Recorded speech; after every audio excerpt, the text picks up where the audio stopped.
Right కాసేపట్లో Kolkata medico హత్యాచార కేసులో నిందితుడికి శిక్ష ఖరారు కానుంది. నిందితుడు సంజయ్ కి సీల్దా కోర్టు శిక్ష ఖరారు చేయనుంది. బిఎన్ఎస్ సెక్షన్ 64, 66, 103/1 కింద సంజయ్ పై పోలీసులు కేసు నమోదు చేశారు. గతేడాది ఆగస్టు 9న ఆర్జికర్ జూనియర్ వైద్యురాలిపై సంజయ్ రాయ్ హత్యాచారానికి పాల్పడ్డాడు.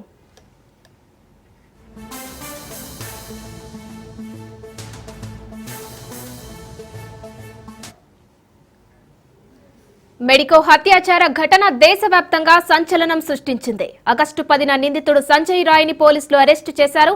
ఆర్జికర్ జూనియర్ వైద్యురాలిపై హత్యాచార కేసును విచారించిన సిబిఐ 120 మందికి పైగా సాక్షుల వాంగ్మూలాలు సేకరించింది. నిందితుడు సంజయ్ కి లైట్ డిటెక్టర్ పరీక్ష నిర్వహించింది. సిబిఐ ఆధారాల మేరకు సంజయ్ రాయ్ ను సిల్దా కోర్టు దోషిగా తేల్చింది. ఘటనా స్థలంలో నిందితుడి వెంట్రుకలు, బ్లూటూత్ దొరికాయని సిబిఐ కోర్టుకు నివేదిక సమర్పించింది.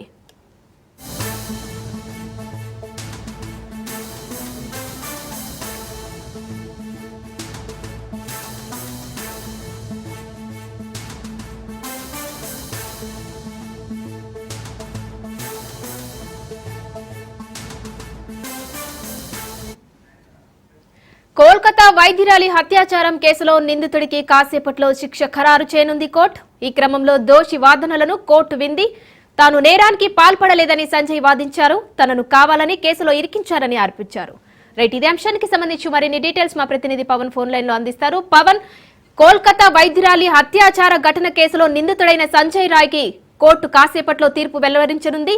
సో దీనిపై డీటెయిల్స్ ఏంటి? కోల్కతా జూనియర్ డాక్టర్ హత్య కేసులో సంజయ్ రాయ్ ఇప్పటికే కోర్టు దోషిగా తేల్చింది. అయితే ఈ కేసులో తనను కావాలని ఇరికించారు, తాను ఎక్కడ కూడా ఈ యొక్క నేరానికి పాల్పడలేదని మాత్రము సంజయ్ రాయ్ కోర్టులో తన వాదనలు కూడా వినిపిస్తున్నారు. అయితే దీనికి సంబంధించి మాత్రము పోలీసులు కావాలని ఇరికించారు. అసలు ఈ అత్యాచారానికి తనకు సంబంధం లేకుండా కావాలని బెదిరించి మరి తనను ఇరికించారని చెప్పి కూడా వాదన వినిపించారు. తాను ఎక్కడ కూడా దోషిగా లేను, అన్ని సాక్ష్యాలు కూడా మొత్తం అంతా తారుమారు చేశారని మాత్రము ప్రధానంగా ఇందులో కోర్టులో కూడా దీనికి సంబంధించి వాదన వినిపిస్తున్న పరిస్థితి కూడా చూస్తున్నాము.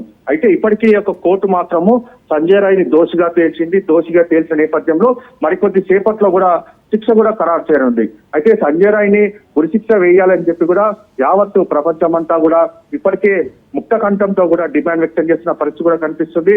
మరోవైపు బాధితురాలి తండ్రి కూడా దీనికి సంబంధించి ఈ యొక్క హత్య వెనుక సంజయ్ రాయ్దే కాదు ఇంకా చాలా మంది ఉన్నారనేది మాత్రం ప్రధానంగా ఇందులో వాదన కూడా వినిపిస్తున్న పరిస్థితి చూస్తాము. మొత్తానికి ఓవరాల్ గా ప్రస్తుతం మాత్రము సిల్దా కోర్టులో మాత్రం యొక్క వాదనలు కొనసాగుతున్నాయి.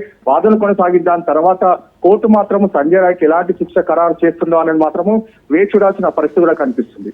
పవన్, అలాగే ఈ కేసు ఒక సంచలనం సృష్టించింది అనుకోవచ్చు. సో ఈయనపై ఇప్పటికే చాలా వరకు కూడా ఇంతకు ముందు కేసుల పరంగా కూడా పోలీసులు ఎంక్వైరీ కూడా చేశారు. సో ఆ నేపథ్యంలో లైట్ డిటెక్టర్ పరీక్ష కూడా నిర్వహించి దోషిగా తేల్చారు. సో ఇప్పుడు ఏ శిక్ష ఖరారవుతుందోనని ప్రస్తుతం అయితే ఒక ఉత్కంఠ నెలకొంది అందరికీ. సో ప్రస్తుతం ఎంతసేపట్లో శిక్ష ఖరారు చేసే అవకాశం ఉంది? అయితే ప్రస్తుతం మాత్రం సంజయ్ రాయ్ గతంలో కూడా దీనికి సంబంధించి పూర్తిగా వాదనలు కూడా వినిపించారు. అయితే సిబిఐ మాత్రము సంజయ్ రాయ్ పైన చాలా కేసులు ఉన్నాయి. గతంలో జైలు కూడా వెళ్లి వచ్చాడు. అతనే దీనికి సంబంధించి లైవ్ డిటెక్టర్ ద్వారా పరీక్షిస్తే మాత్రము ఈ యొక్క నేరం ఒప్పుకున్నట్లుగా దీనికి సంబంధించి అంగీకరించారు. అంతేకాకుండా హత్య తర్వాత నిందితుడి పైన కూడా 5 గాయాలు ఉన్నట్టు శరీరం పైన దీనికి సంబంధించి ఒక డాక్టర్ సర్టిఫికేట్ కూడా సేకరించారు. ఇప్పటికే ఛార్జ్ షీట్ దాఖలు చేసిన నేపథ్యంలో పూర్తిగా దీనిపైన కూడా కోర్టు పరిశీలించింది. 120 మంది సాక్ష్యాధారాలను కూడా వారి వాంగ్మూలాలను కూడా సేకరించిన నేపథ్యంలో సంజయ్ రాయ్కి సంబంధించిన ఆనవాలు అంటే అతనికి హత్య చేసిన సమయంలో అతని వెంట్రుకలు కూడా మ్యాచ్ అయ్యాయని చెప్పి కూడా ఇప్పటికే ఫోరెన్సిక్ ల్యాబ్ సంబంధించిన రిపోర్టు కూడా పూర్తిగా కోర్టుకు సమర్పించారు. అయితే ఈ నేపథ్యంలో మాత్రము సంజయ్ రాయ్ ఇప్పుడు తాజాగా తనకు సంబంధం లేదని చెప్పి కూడా వాదన వినిపించిన నేపథ్యంలో కోర్టు మాత్రం దీనికి సంబంధించి ఎలాంటి శిక్ష ఖరారు చేస్తుందనేది మాత్రము వేచి చూడాల్సిన పరిస్థితి కూడా కనిపిస్తుంది. Right, thank you Pawan.